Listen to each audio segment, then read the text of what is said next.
Beka uman sodane ka unan godane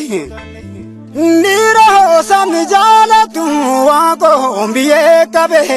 Ndiro samni jalatu ka usembune ka dambune biyo kabe Ndiro samni jalatu ka gari tullu kata debiru biye kabe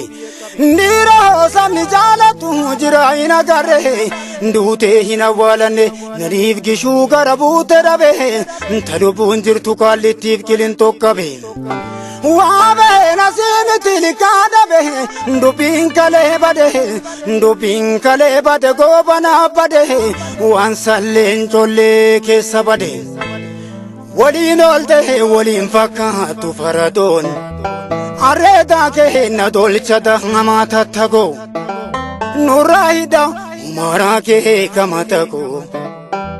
Kabihidi harikan ke kadamago Sena dagatamu gamna barite barihin Sena dagatamu gamna barite barihin Gafana dinda bamuke sajira garihin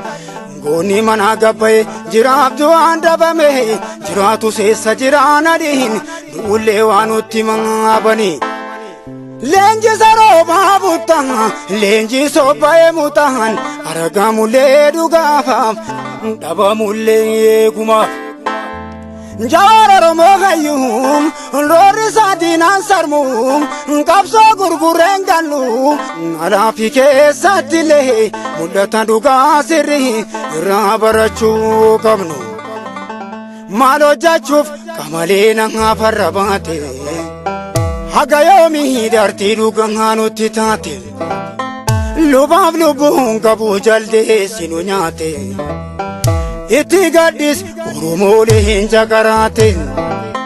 Jala gori kumiti na gurate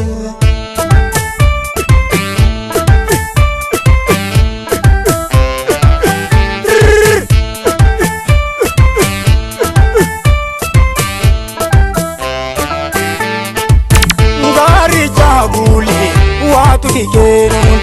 Ngari jabuli watu hikenu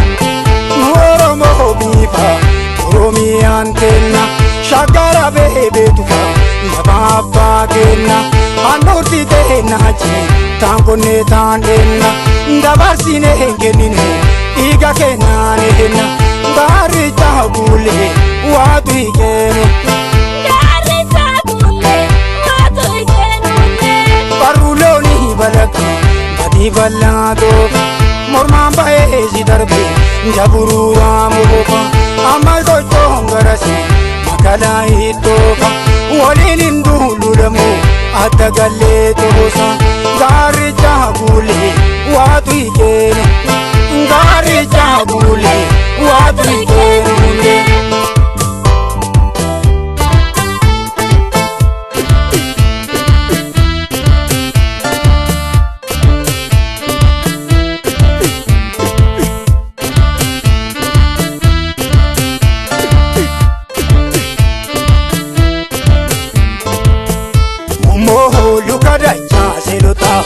Unshoho sitina wala bota Ariyo dibatu dinu malkiyare Ari dibatu dinu malkiyare Malehe muka kote tete Eroho nguba olingete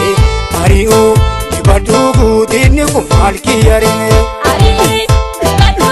dinu malkiyare Agara hala palo esa kabe Gana hapsiti me dadabe Ariyo dibatu dinu malkiyare